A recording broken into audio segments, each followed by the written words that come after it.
This podcast contains potentially sensitive topics and strong language. Listener discretion is advised.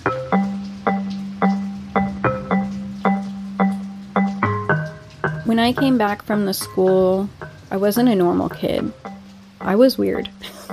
When I came back, I just felt like I did all over again when I was a child. But this time, it was even more deeply rooted. I've just felt so alone again. No one that could understand what I had experienced. I didn't even understand what I had experienced. So I didn't know how to articulate it or communicate it to anyone. So I just held on to it, thinking that everything that happened at the school was like normal behavior. I was conditioned to be this crazy cult child.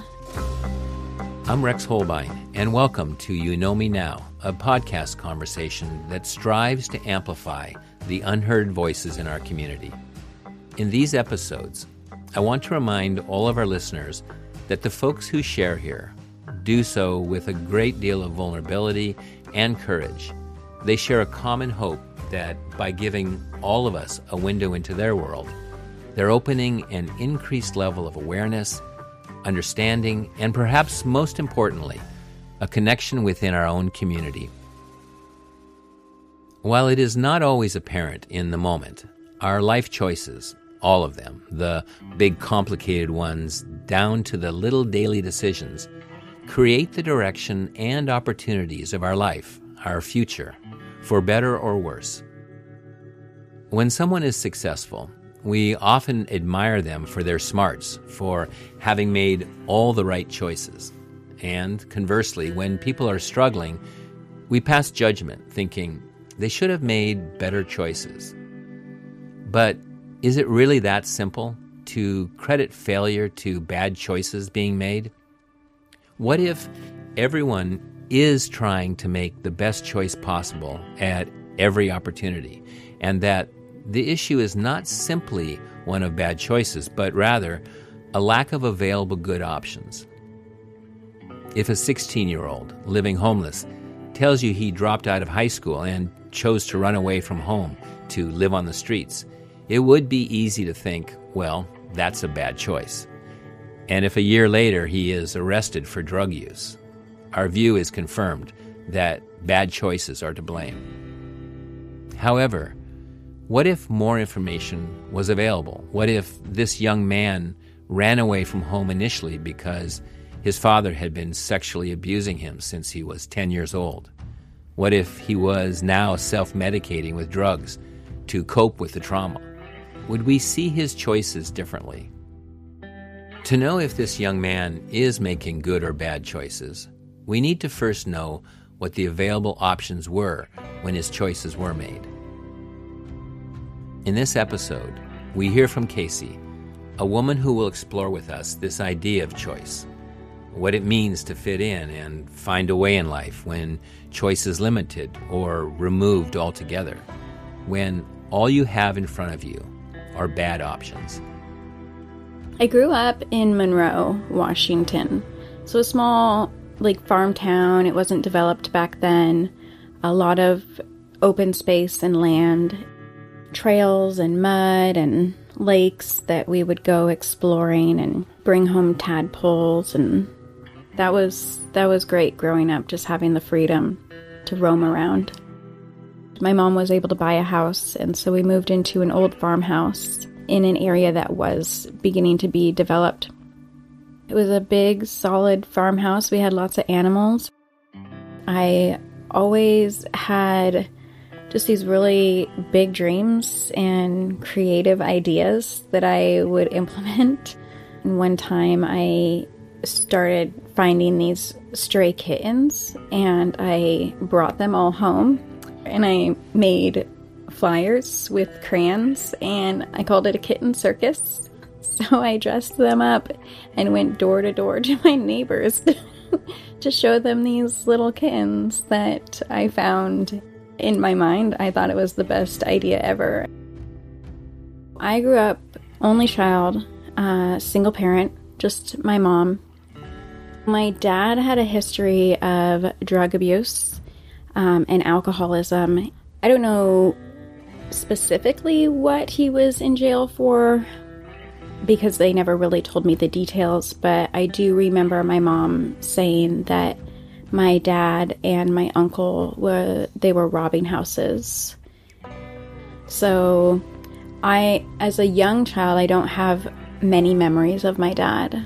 The memories that do come to mind vividly were being at my grandmother's house and a phone call coming through, and it was my dad calling from the prison. I don't think they wanted me to know that my dad was in prison because my grandma immediately grabbed the phone and went to the other room. My mom, she had me when she was a bit older. She had me when she was 38. She was a high school teacher. She taught high school for kind of the kids that couldn't really make it in other classes. She taught kind of the rough crowd. I think my mom always struggled with depression, anxiety, just some severe mental health issues, and she would numb that out with alcohol. And so even as a young child, I remember my mom drinking a lot.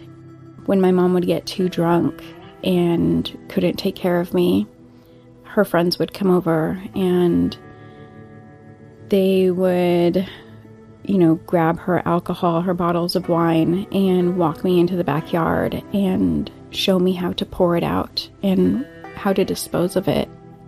It's so sad because I was just such a kid and I didn't understand the severity of it. So my mom said that when she met my father, that she was really lonely. She was in the bathtub one night drinking her wine and she was praying to God and said, "Bring me someone to love." And she met my dad the next weekend at a bar and they had a one-night stand, and then he left her. Like a couple months later, she found out she was pregnant with me. So she interpreted that as I was the one that God brought her to love. As a young child, I felt that like a responsibility for my mom's emotional health. I think that she put a lot of pressure on me to kind of play that role of emotional support, kind of like the role that a husband would play. And so I never really felt like I could be a child. I felt like I had to do everything right. I couldn't make mistakes. I had to walk on eggshells and not do anything that would upset my mom or irritate her or get in the way. And so I found myself really in a lot of anxiety, just trying to do things perfectly. In elementary school, on every report card, they said I was a social butterfly. I think that school was my place to interact with people and be free and not have to worry about my mom breathing down my neck or around the corner about to yell at me or discipline me. And so I acted out a lot. I didn't see it as acting out. I think that I just needed attention. I would get in trouble here and there, but not because I was doing anything devious, but just because, I don't know, maybe a class clown, you could say. I never really felt like I fit in. We didn't have a lot of money, so I didn't get the new clothes and the name brands. My grandma would take me school clothes shopping here and there, so that helped, but I never really felt like I fit in. Seeing everyone else with, both mom and dad or brothers and sisters, and I just felt very alone. In middle school, I think a lot of the kids had a lot more independence, and I started to meet more people. There was a group of punk rock kids or skater kids, and that's what I was attracted to. Kind of the kids that were just being wild, because I was wild and I needed that adventure. I started running away, sneaking out at night, egging houses, defacing the school property. And one day, group of girls that I was hanging out with, they were older than me. They brought a bottle of vodka to the school in a water bottle. And I remember we just sat on the steps at the school and drank vodka out of a water bottle. I finally felt like I fit in, like I connected with people, and they accepted me, and we had something in common. So I found that when I hung out with the bad kids, and, you know, I don't want to say bad kids, just, you know, more troubled, a little more wild, we had something that it was ours, and that was mischief. That's where we were exploring this life of mischief together. So it just felt like connection. One time, I think I was 11 years old, maybe 12 years old, my friend and I snuck out one night because we wanted to go just run around, and her older brother said we could come hang out with him and his friends, and they were 16, 17 years old, so they had a car. And we snuck out, and we were partying and driving around in cars, and my mom and her mom noticed that we were gone, and so they freaked out, and they called the police, and the police in Monroe shut down the main highway and blocked it off and started pulling over every car. And they pulled our car over, and they had photos of us, and they were looking for us. We were in the back seat, and they shined their flashlights on us, and I turned to my friend, I said, "Should we run?" She said, "No, I think we're already caught." They handcuffed us and took us to the Monroe prison and put us each in separate cells. So 11 years old, I spent my first night in jail. I think my mom told them, scare the crap out of her. I want to make sure she never does this again. I was more mad at my mom, like, how could you do that? The group of people that I was finally connecting with, finally fitting in with, finally feeling a sense of self with, my mom was trying to separate that. And so it created more division and more tension between my mom and I, and tightened the bond with the kids I was running around with. About this time, I was struggling a bit more in school. I cared, but I didn't have the support I needed to do well. So if I wasn't doing well, why put the effort in? So I started skipping classes to go hang out or do whatever we wanted to do. I think that some of my teachers, I think they felt bad for me. There were times when my mom would come to the school drunk and just embarrass the crap out of me. I think they knew, and they just felt bad. I don't think they knew what to do, though. I think it was probably the first time they'd experienced something like that in that small town. I'm running around the town all hours of the day and night, drinking, hanging out with older guys, older people, and running away. So my mom was like, I don't know what to do with this girl. She had her own issues, her own loneliness, depression, and she didn't know what to do. So she reached out to some family of ours that had money and asked them for help, and they suggested that she send me to a boarding school, send me away. And so the next thing I knew, my mom had me on a plane, and we were going on a business trip, is what she called it.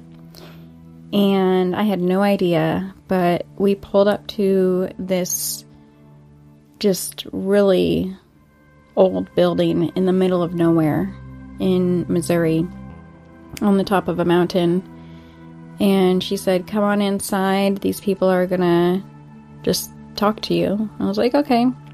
So I went in, and they brought me down all these hallways and into this basement and into this room that was just lined with bunk beds. I still had no idea. And they brought me into the far back of the room, And they sat me there and they talked to me and asked me questions for like 2 hours. And then I remember my mom walking into the room and everyone stood up and they said, okay, say goodbye to your mom. And my mom was crying. And I just was like, what is happening right now? Like, say goodbye to my mom? And they gave me like maybe 30 seconds to hug her and say goodbye. And I was crying. And they basically said, you're not going to see your mom again. And she left me there. My mom had to sign over her parental rights to the school. And so they had all like legal authority over me. And it ended up being, essentially it was a cult. And my mom didn't know that when she dropped me off. Casey's mother unknowingly admitted her to a notorious and now defunct organization called the Mountain Park Baptist Boarding Academy. The school was located in Wayne County, Missouri, about 110 miles south of St. Louis, on a 165-acre property near the St. Francis River. Despite the school being in operation since 1987, the surrounding community and local authorities knew very little about it. The school was run by a Reverend Bobby Willis and his wife Betty, or Mama as the students were forced to call her.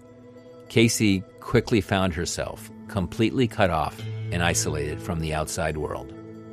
They took me into a bathroom, like a community bathroom that had just stalls of showers. And they told me to undress. And they watched me undress and get in the shower. And they just started squeezing liquids into my hand. And they were like, you need to rub your whole body with this. And they just watched me shower.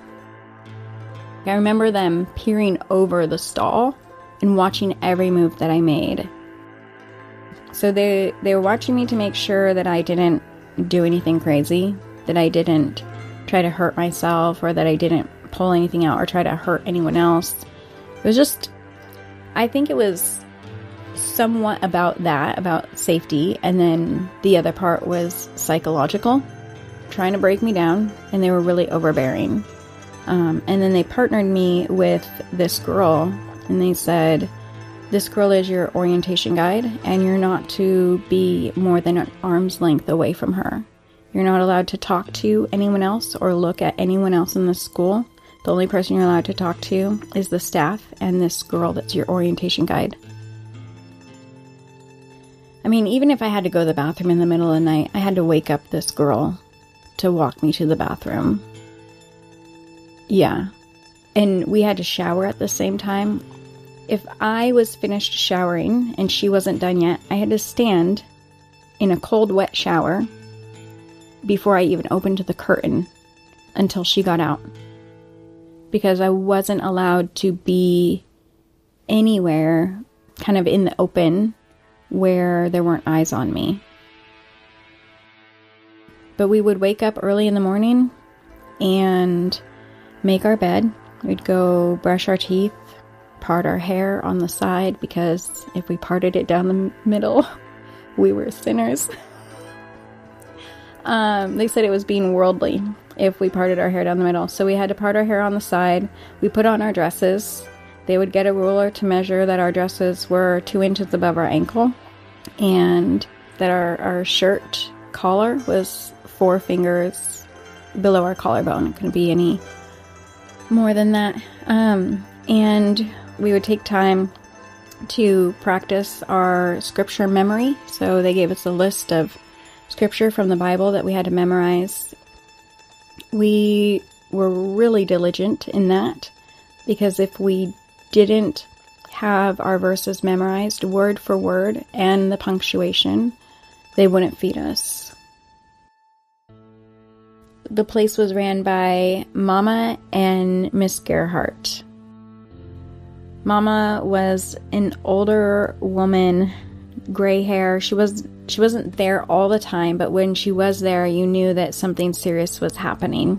From what I remember, she had a very sweet-looking demeanor about her, but you knew never to get on her bad side, or never to, like, you just kind of wanted to avoid being recognized altogether when it came to Mama.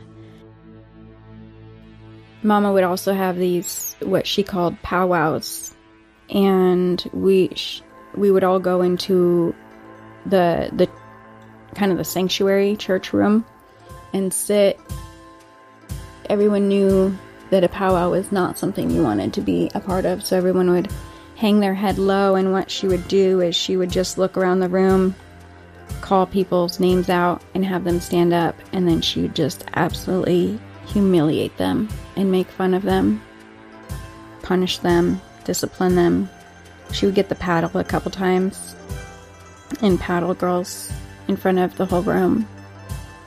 She'd make fun of our clothes, our hair, our face.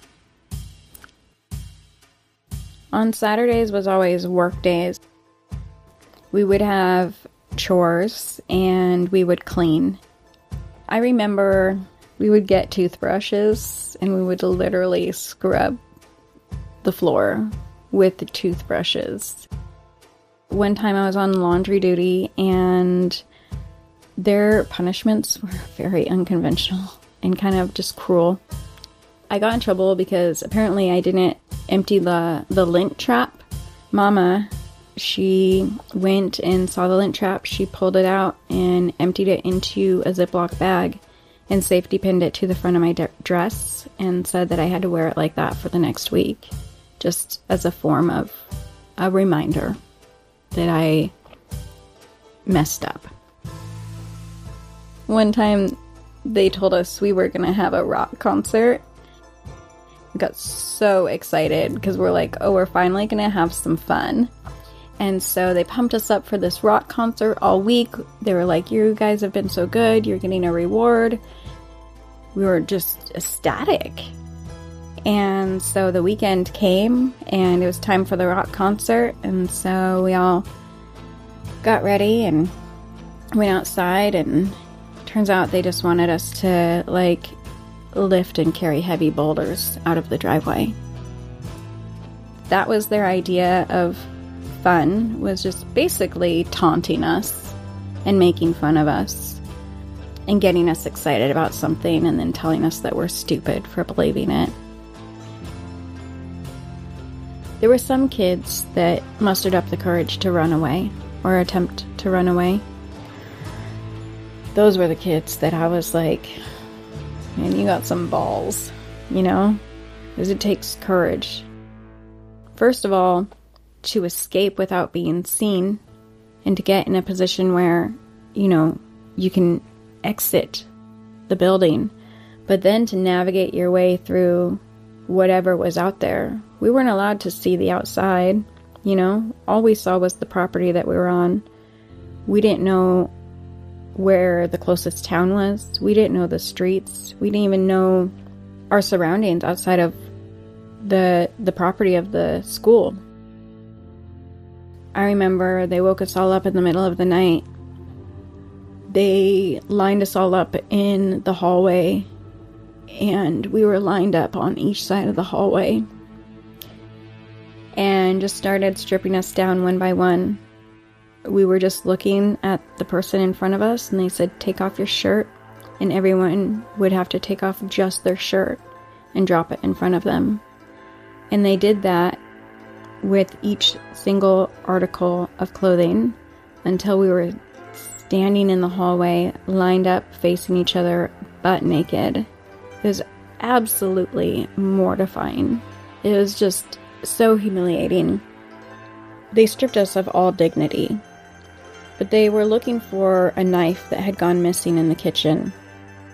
And so they didn't find the knife on any of us. But while we were doing that, the rest of the staff were just kind of like what you would imagine in prison or when they're doing a search. They just flipped our entire, everything we had.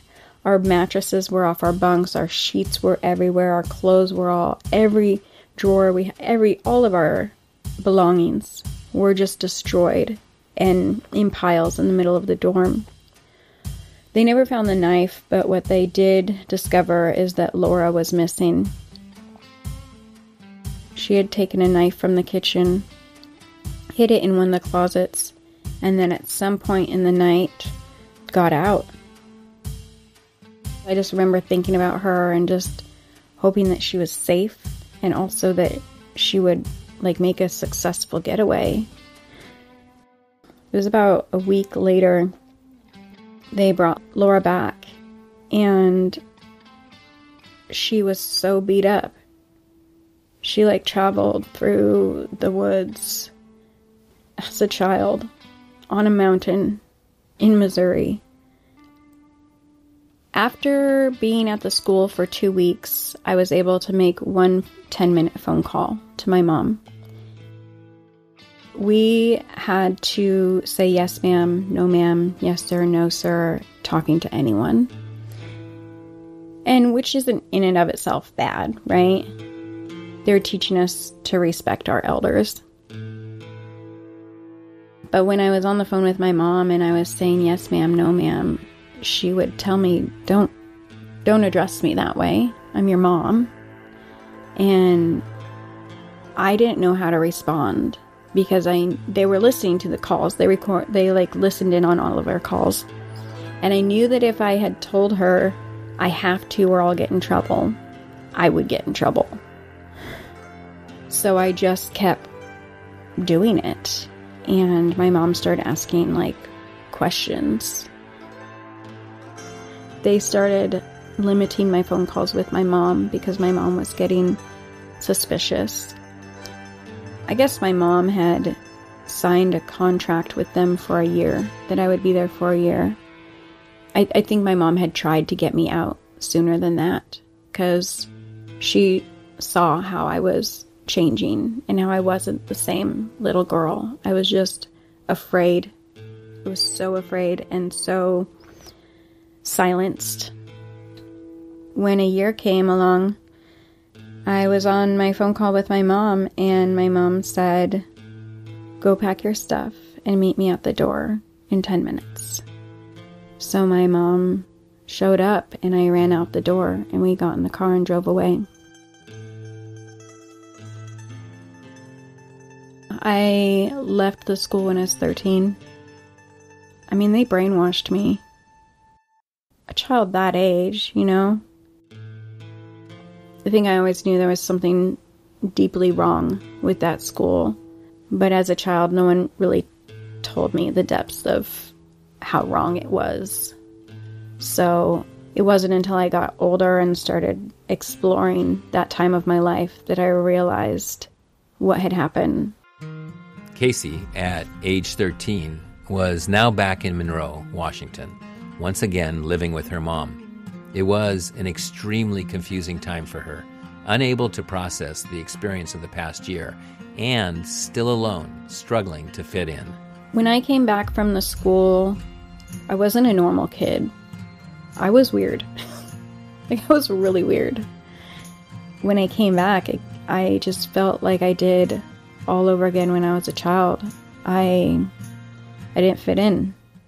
I was a weirdo, but this time it was even more deeply rooted. I've just felt so alone again, and I had no one that could relate to me, no one that could understand what I had experienced, because no one was there, and I didn't know how to explain. I didn't even understand what I had experienced, so I didn't know how to articulate it or communicate it to anyone. So I just held on to it, thinking that everything that happened at the school was normal behavior. When I finally broke out of the being weird in my weird clothes and my weird hair and the weird way I talked, because I was conditioned to be this crazy cult child, I just went so much harder and so much deeper into the street life. I actually went to the streets and started hanging out with even worse people.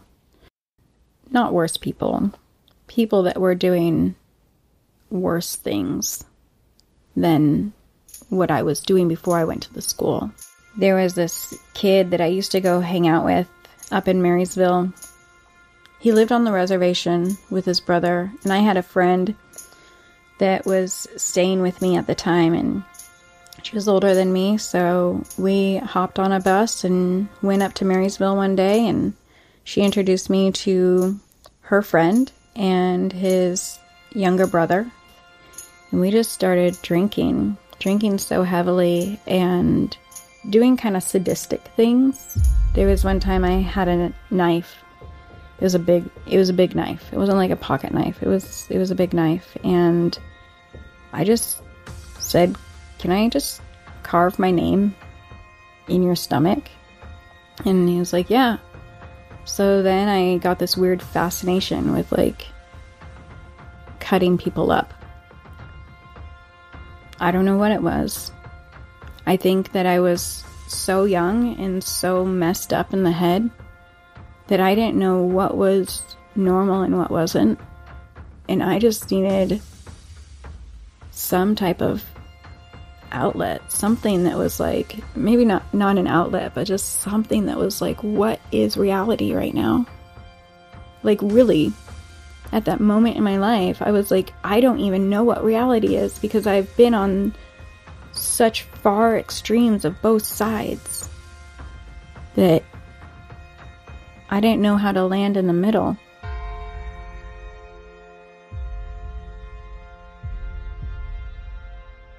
I'm still living at home at my mom's house, but I would leave. I would leave to get away and go be with my friends. I would be gone for days. Stealing the bus driver's lunch just so I could eat. I was just 14 years old trying to survive. Again, my mom was just like, I don't know what to do with this girl. And she put me in a Christian school. It was a private Christian school. Just because it was a Christian school doesn't mean that everyone there is like well behaved or comes from good families. And so I also met some troubled kids there and started hanging out with them. I had a book report that was due for school on Mount St. Helens, and I hadn't started it because I had been partying the whole week. And so the night before the book report was due, I was telling my friends, I have to get this book report in, I'm going to get in trouble.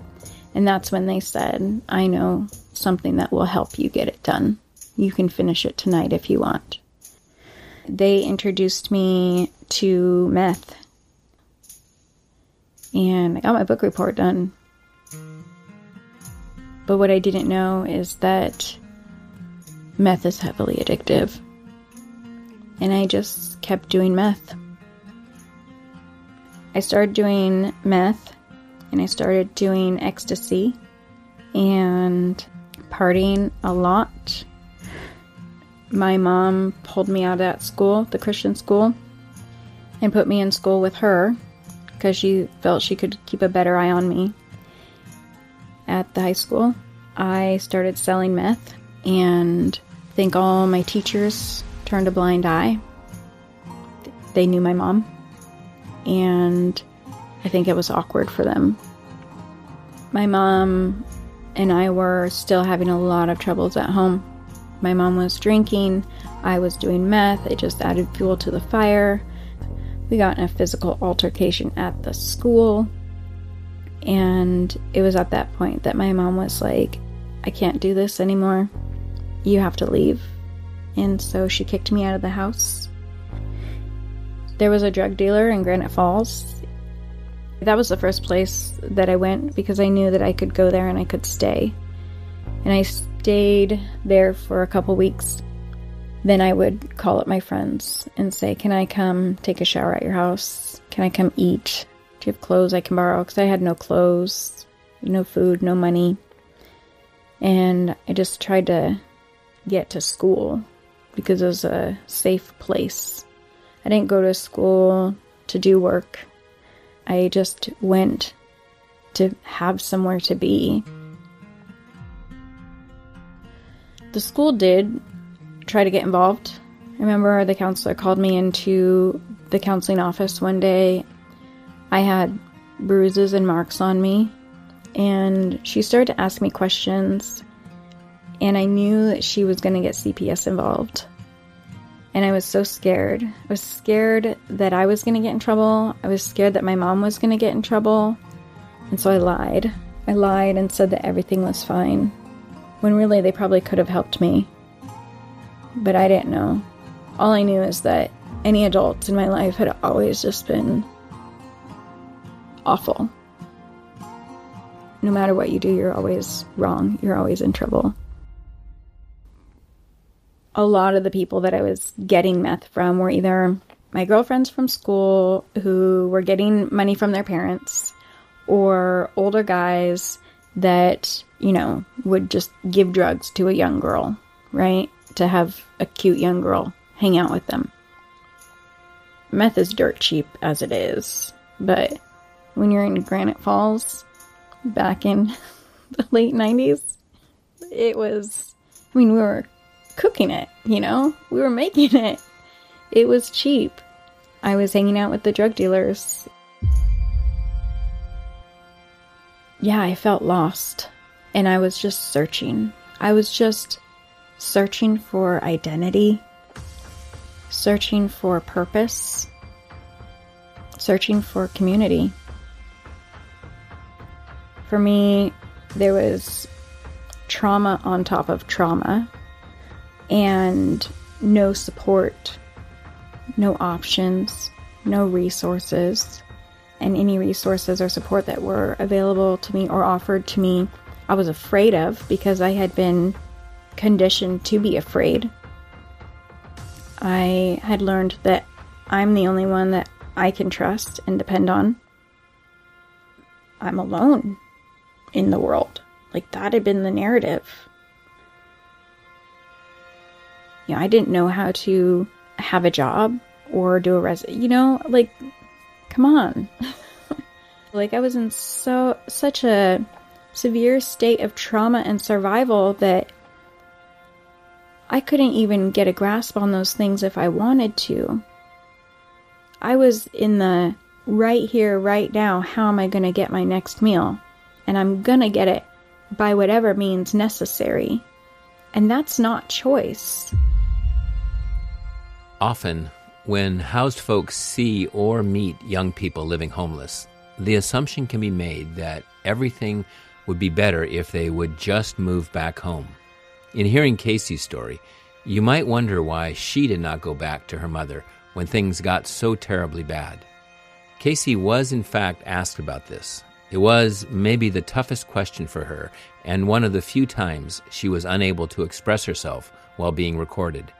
She had blocked a good deal of the reasons, unable to really talk about it. Yet, she wanted us to share with you a little about what it was like to be home with her mother and why living with her was simply not an option. Casey suffered sexual abuse from various men her mother would bring over to the house, something that began when she was just 7 years old. Additionally, her mother was suicidal, attempting suicide numerous times in front of her, beginning when she was just 9 years old. There was psychological and physical abuse. One of the times, she was attacked by her mother, being dragged down the stairs by her hair. It was all too much for her. Not always, but often, kids who leave home and don't return are not moving towards something when they leave. Rather, they are moving away from something abusive in their environment. All I'm concerned about is somewhere to sleep, something to eat, and, if someone wants to give me meth, great. That was the best situation, because not a lot of people are going to be like, hey, yeah, you can crash at my house.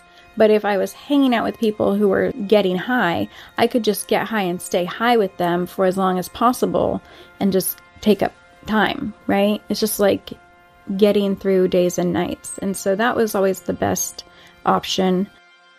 I slept on a porch at a drug dealer's house one time, but I was running out of options.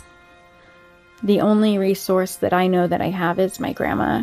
And so I called my grandma and I told her my situation, that my mom had kicked me out and I'd been living homeless and I needed somewhere to stay, and could I go stay with her? I think it scared my grandma because one, she didn't want to get in between my mom and I because my mom's scary. She also didn't know what to do with this 15-year-old kid that's just super messed up and high on drugs. She said, your dad's out of prison and he's doing well. He has somewhere that he's staying. Why don't you call him and see if you can go live with him? And that was probably the most courageous call that I had made up until that point. Because, I didn't have a relationship with my dad. All I knew is like a man that had sex with my mom, and I was born. And so I called him. I said, "Can I come stay with you? I need help." He said, "Yeah." He came and he picked me up where I was. He brought me home with him. It was the most awkward dynamic because I was like, do I call you Dad? Do I call you Randy? I don't know you. All you are is just, you're a figure.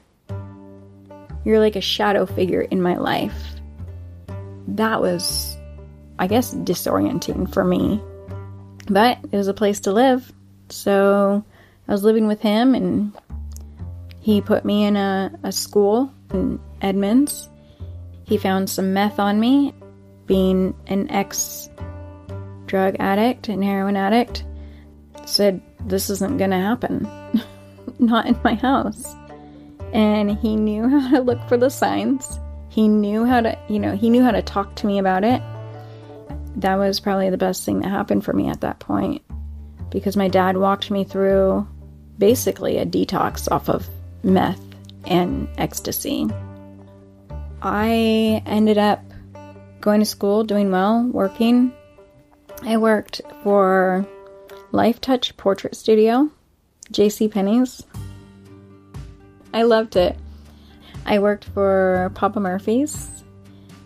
I worked for a catering company at a golf course. And then I would have just odd jobs around the holidays just for extra income. But I would go to school, and then I'd work after school, and then on the weekends I would work. So I was just working nonstop. My dad was still drinking heavily, but he wasn't doing drugs. We would go camping. We'd go do fun things like that. Getting to know my dad was really weird.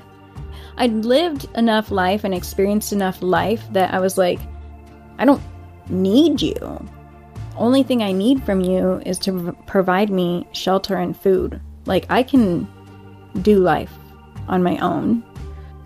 It wasn't until things started to go a little bit south with my dad that I started to struggle in school again. As much as I loved being around him and getting to know him, it can't just be my dad now, And he didn't know how to discipline me. So, there were some things that he did really well, and then there was some things that he was just like, I don't know how to do this. I don't know how to be a parent. Independent as I was like, I don't need to be here. I had a boyfriend at that time. It's like, I can go live at my boyfriend's house and give you a break from being a parent. I went to live at my boyfriend's house my senior year, and we started just getting in trouble and drinking. And when I turned 18, his parents were just kind of like, okay, we can't adopt you.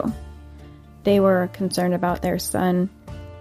And so I went to my school counselor, and she said, we can put you in a shelter. I didn't want to go into a shelter, so I just slept in my car in the parking lot of the high school, and I would go to school. And so it's kind of back in the same situation that I was in before, just homeless, but a little bit better off. This girl that I knew said, hey, I've got a great suggestion that will help you.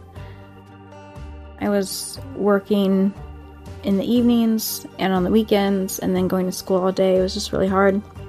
And so she had told me that she had gotten a job waitressing at one of the local strip clubs. She said, why don't you come with me and get a job waitressing? Like, you can work until 2 a.m. and you make great tips. I said, okay. So I showed up at the strip club, got a job right on the spot, and started waitressing. The management asked me one day if I would do the waitress contest, which is basically the waitresses get on stage, dance, and then the winner gets a monetary prize. I was like, yes, I will do that because I need the money. And so I did it and I won. Honestly, I think it was rigged.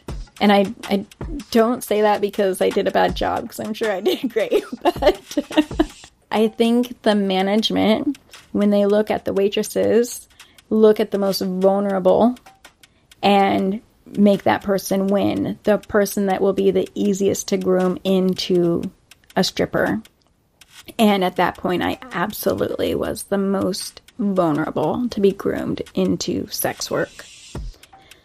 They were like, you know, if you decide to start dancing, we can start you as a stripper tomorrow, and you will make 3 times this amount every night that you work.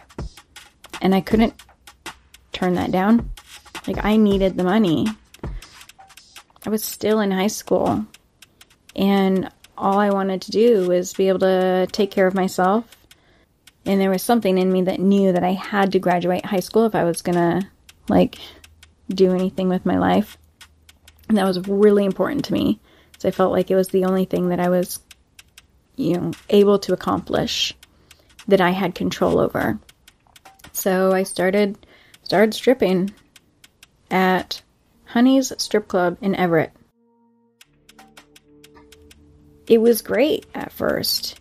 It was really great. I was getting all this love and attention and praise, and the management loved me, and the customers loved me, and I had a new set of friends in that world of girls who were young and stripping, and showed me the ropes and taught me how to hustle and how to work the crowd. And they really took me under their wing. I want that green. Go get that green. In Washington State, you make your money on lap dances, not necessarily on stage. You can make tips on stage, but it's not gonna pay your rent. A big part of making money in the strip club is having a mouthpiece.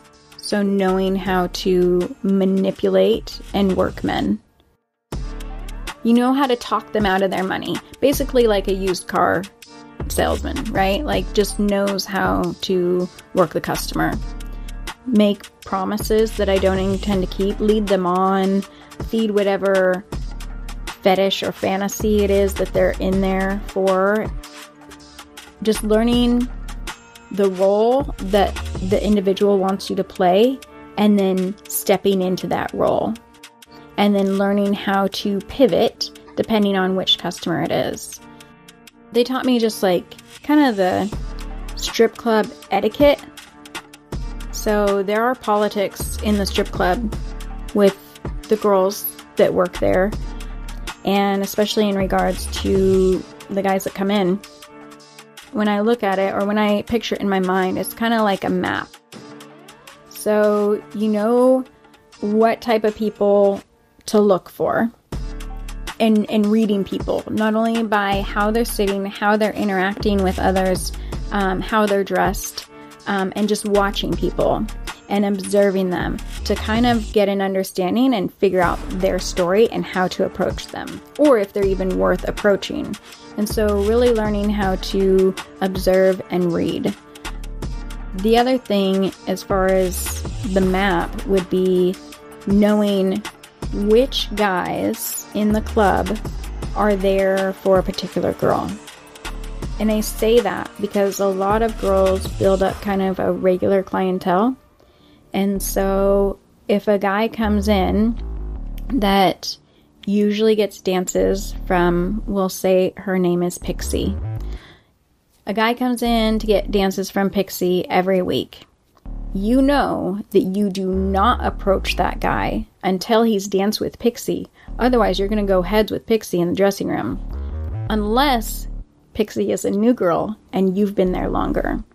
Then you kind of dominate that situation because there's hierarchy. It's the girl that's been there the longest. You kind of stand subject to her, right? Like, it's okay. I'm not going to step on her turf because I'm going to show my respect because that respect is due. There's certain girls that would come in and they would be new. They may not be there as long as some of the other girls, but they gain more popularity faster. And so they move up in ranking. Or they'll click with some of the higher girls in ranking and they're automatically on top of the totem pole. And so then the other girls have to bow down to her. And I guess that was kind of the position that I was in. I was taken under the wing of some of the higher ranking girls and automatically gained status. And so learning the politics and then just having each other's back. If a new girl that didn't know the politics came in and danced with one of my friend's customers, we would stand at the dressing room doors, wait for her to come in the dressing room. We'd block off the dressing room doors and beat the shit out of her. So she knew never again to step on our turf. Like, don't mess with our money. As soon as that guy walks into the club, that wallet is mine. That money is mine. And when I'm done, then you can take the crumbs. It's all about power and manipulation. I control this situation. Confidence in dominance. I had been kicked around, beat up by not only my mom, the cult, but like life, right? And the shitty hand I was dealt. And I finally was like, okay, I'm in control now. I know this now, and I teach this when I teach about this stuff. It's a false sense of control because in reality, I had no control. Like, I did not know the pit of darkness that I was stepping into that was about to chew me up and spit me out when I stepped into the sex industry. Like, I had no idea. It felt so good and powerful. And not only like did I feel like no one could hurt me anymore, but I started to feel empowered in my self-image. And I felt free to, dance naked on a stage and like express myself. So this is the thing. I was so young that anyone that showed me any kind of love or care, I felt a connection to. Like the management at the strip club. They were like parents to me. I genuinely felt love and care from them. Yeah, they were probably using me. But that's what I interpreted it as, As long as I was making money and paying them and bringing in customers, they treated me really well. And they took care of me. So it felt like a family. There were a couple customers, regular customers, that came in and I genuinely developed friendships with them. There was a customer that came in one night and I had danced for him a couple of times. Super non-threatening, gentle, old man, super sweet and kind. And he just said, I would love to take you shopping and take you out to dinner. And if you will go home and have sex with me, I'll give you $3,000. I couldn't believe it. I was like, are you serious?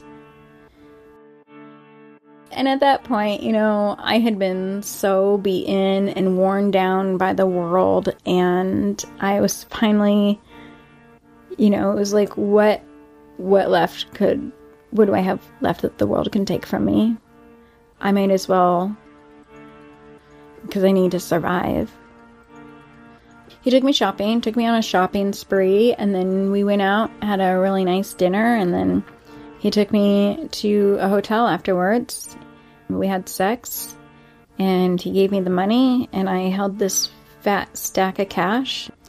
Like, I'd never seen that much money in my life. That was easy. Like, that was really easy. Like, he didn't try to hurt me. He was a complete gentleman, a sweetheart, the whole time. Like, he showed sincere love and care for me the way he knew how. He came back like a month later. He was like, do you want to do that again? I was like, yes. That's when I started having sex for money. Prostituting. It was so easy. And I didn't know what the big deal was. Man, if I could get more customers like this, I could have a pretty sweet life. I started to meet customers at the strip club, and then I would meet them outside the club. So at this point, I had saved up enough money. I had a really nice fancy car. I was doing the street races, and I had the fanciest clothes, and I was 18 years old. I finally graduated high school. I was the only kid straight out of high school that had her own house, like a $40,000 car after all the work that had been done on it. And I mean, I was like the talk of the town.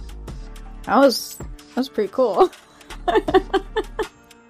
We drank champagne on a daily basis, and we were partying and hustling together.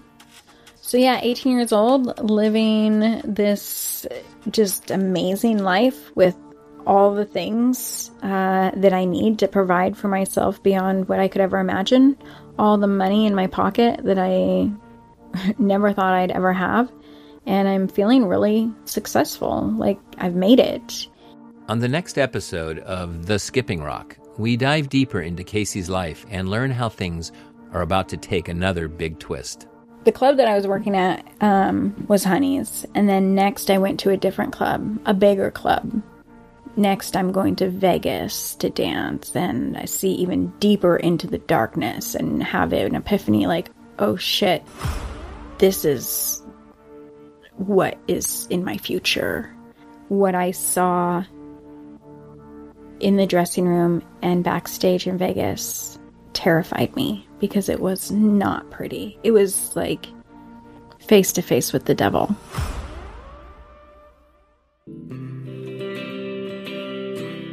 Part 2 of this episode will be available soon in your podcast feed. You Know Me Now is produced, written, and edited by Tomas Bernatsky and me, Rex Holbein.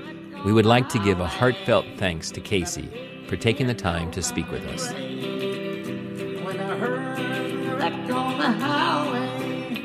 The song you're hearing is performed by our good friend Dizzy, who we recorded in the Ballard neighborhood, where he still lives homeless. For more on Dizzy, check out his video on our Artist Spotlight program on our website at youknowmenow.com, where you can also watch videos and read stories of other folks we feel you should get to know.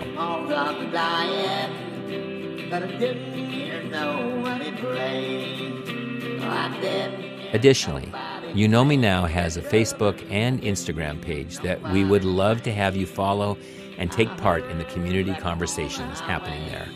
Thanks as always for listening.